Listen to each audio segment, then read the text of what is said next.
Salut à tous, Jeune Moldu. Aujourd'hui, plein feu sur les Animaux Fantastiques, réalisé par David Yates et écrit par J.K. Rowling, rien que ça.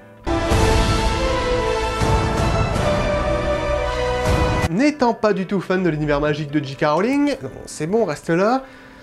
Non, qu'est-ce que je viens de dire? Bon, ok, tu l'auras voulu. Avada Kedavra. Non, bon, je vais peut-être pas la finir celle-là. Par où je commence? Ah oui, la petite anecdote.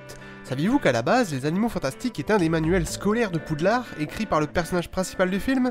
Comme quoi J.K. Rowling puise vraiment son inspiration dans les fictions de ses fictions. Concernant l'histoire, on se retrouve plongé une fois de plus dans l'univers d'Harry Potter, 70 ans avant les événements du jeune sorcier. Excite Poudlard et son ambiance british, le terrain magique est cette fois-ci le cœur même de Manhattan. Et dans cet univers très new-yorkais, n'est-ce pas, nous suivons Newt Scamander, ou Norbert Dragono, dans la version française. Pourquoi pas, même si je vois pas grand intérêt à changer le nom du personnage en fonction du pays. On remarquera tout de suite qu'avec cette nouvelle franchise, J.K. Rowling nous propose de suivre des personnages plus âgés. Fini les jeunes Harry, Ron, Hermione et j'en passe, les personnages présentés ici sont beaucoup plus matures. Au passage, je dis nouvelle franchise car J.K. Rowling a annoncé qu'elle écrirait 5 films sur les Animaux Fantastiques, qui seront par la suite transposés au format littéraire. J.K. Rowling qui privilégie la pellicule au papier, faut avouer c'est quand même une première.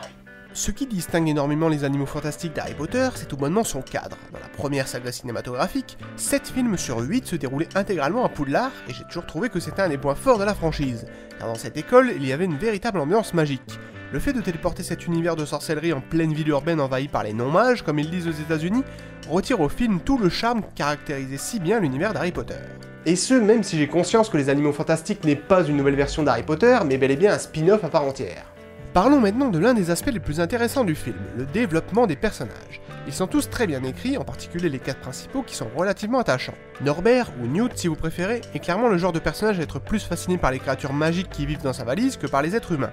Il a visiblement un bon fond, et peut-être même un peu trop, ce qui est susceptible de poser problème dans les suites où les enjeux devraient être plus importants. Je trouve quand même que c'est une bonne introduction du personnage, et Eddie Redmayne le joue correctement. Cependant, je pense qu'il y gagnerait en force et en personnalité à être un peu plus nuancé. Je rajouterai au passage qu'il forme un super duo avec son ami Jacob, qui est le genre de personnage pouvant paraître lourdingue en première vue, mais qui s'avère être un allié essentiel et clairement la petite touche humoristique du film.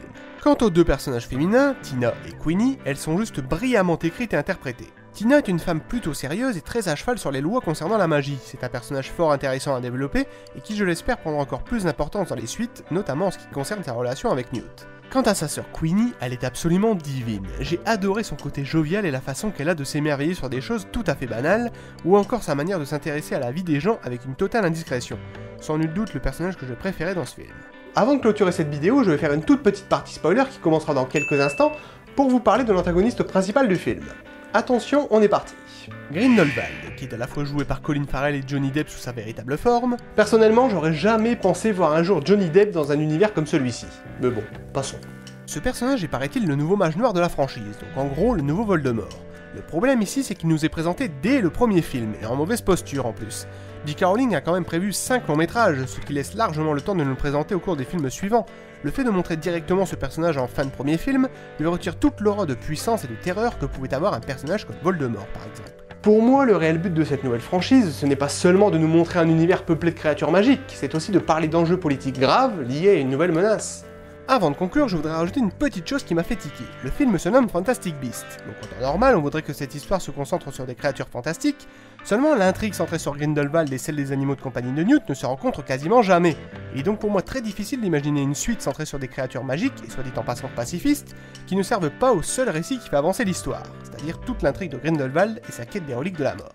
Après, je pense qu'il est très difficile de juger ce film sans savoir ce qui nous attend dans les suites, car comme pour la franchise Harry Potter, les 5 volets des Animaux Fantastiques ne seront qu'au final qu'une seule et même histoire. Pour en terminer avec les Animaux Fantastiques, c'est plutôt un bon film. On retrouve sans difficulté la mise en scène très soignée que David Yates avait opérée dans les derniers Harry Potter, ainsi que la magnifique plume de J.K. Rowling. Car même si un script cinématographique et une œuvre littéraire ne s'écrivent pas de la même façon, ça reste en soi un travail d'écriture, et je crois savoir que Miss Rowling est plutôt douée dans cette discipline. N'oubliez pas que le cinéma se traite avec intellect et émotion. Ciao! Ah merde, je me suis enlevé quelques souvenirs. Filez-moi une pancine!